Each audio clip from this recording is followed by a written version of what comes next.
sabi mo? Greg, titigil ka ng pag-aaral ka mo, abay sayang naman iho. Nakaisang taon ka na sa college at ang tataas ng marka mo. You are a very bright boy.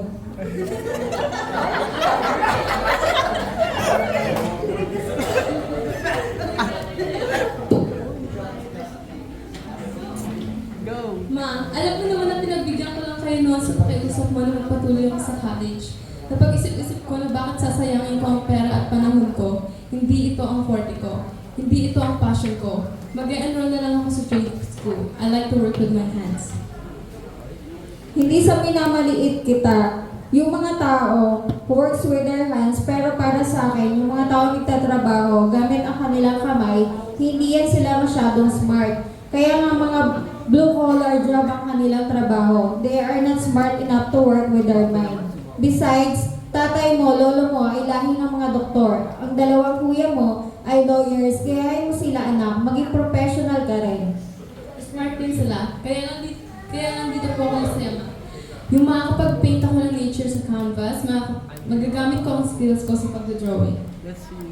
Pero mahalaga ang college degree sa panahon ngayon. Tapusin mo muna ang college. After that, you can do anything na mapili mong gawin, hindi na ako tututol. Ma, ang college naman ay hindi para sa lahat. Sana payagan mo ko. I like to work with my hands. Yun ang gusto ko. Mommy, it's also not true. Ma, those who work with their hands are not smart enough to work with their minds. Please ma, ayaw kong mag-college na. Dito na lang ako sa trade school. Rizal, halika nga dito, apo. Total, Sabado ngayon makakatulong ka sa gawaing bahay. Mas marami kang magagawa. Okay po, Lola. Ano po ba magagawa niyo sa akin? Diligan mo nga mga halaman ko, apo. Okay po, Lola. Didiligan ko ng halaman.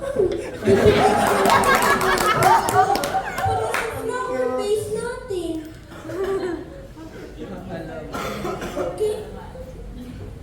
Lola, nadiligan ko na po mga halaman. Tinanggal ko pa yung mga tuyong damo at peste sa garden. Salamat, apo. Napakabait mong bata. Gusto mo pa bang tulungan si Lola? Opo.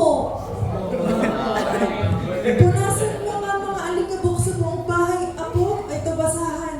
Opo, Lola. Lola, napunasan na po ang alikabok.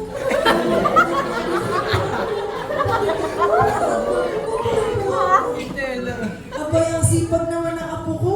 Salamat, apo. Malaking tulong ka talaga sa akin. Meron pa po ba, Lola? Paliguan mo si Tagpi. Ang baho na niya. Okay po, Lola. Pati ako maliligo pa rin. Lola, mabango na kami nagtagpi. Ano pa po gagawin ko? Naku, talaga naman maaasahan ng apo ko. Salamat, apo. Napakabait at napakasipag mo pa. Biro mo, umaga hanggang hapon, hindi ka pa tumitigil tumulong sa bahay. You're number one, apo. Pakis nga si Lola.